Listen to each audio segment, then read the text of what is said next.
বলেছি বিএনপি ক্ষমতায় আসুক, এটাও চেয়েছে, এটা আপনাদেরকে আগেও জানিয়েছি বেশ কয়েকবার। তো তার প্রেক্ষিতে আমরা মনে করেছিলাম যে বিএনপি ক্ষমতায় আসবে এবং একটা ভালো শাসন ব্যবস্থা এই দেশের মানুষকে উপহার দেবে, এটা আমার প্রচণ্ড বিশ্বাস ছিল। কিন্তু দিনকে দিন যে পরিস্থিতি, বিভিন্ন ইস্যুতে, শুধু একটা কোনো বিশেষ ইস্যু না, ধরেন চুপ্পুকে সরানো, এই সবশেষ হ্যাঁ ভোট না ভোটের ভেতরেও বিএনপি না ভোটের পক্ষে অবস্থান নিল। সবশেষ মির্জা আব্বাসকে জিজ্ঞেস করলো একজন সাংবাদিক যে আপনি হ্যাঁ ভোট এবং না ভোট এটার কার পক্ষে অবস্থান নিচ্ছেন। সেটা আমার ব্যক্তিগত ব্যাপার। এটা আপনার ব্যক্তিগত ব্যাপার না তো? আপনি তো ভোটারদের কাছে ভোটও চাচ্ছেন, আপনি ধানের শীষ কাকে ভোট দেবেন বা ধানের শীষের পক্ষে চাচ্ছেন কি চাচ্ছেন না, আপনাকে এটা প্রশ্ন করলে কি আপনি এটা বলতেন? তখন তো বলতেন যে না, অবশ্যই ধানের শীষের ভোট চাই।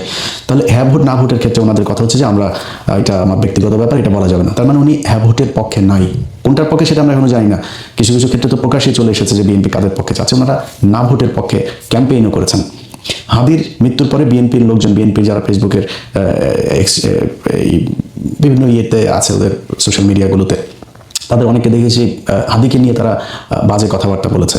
তো এইভাবে একটার পর একটা যতগুলো ঘটনাতে আমরা দেখেছি, সবচেয়ে যদি আপনি মির্জা ফখরুলের কিছু বক্তব্য যদি শুনেন, যে আওয়ামী লীগকে সরাসরি লাইসেন্স দিয়ে তারপরে বাংলাদেশের রাজনীতির মাঠে নামিয়ে দিয়েছেন তারা।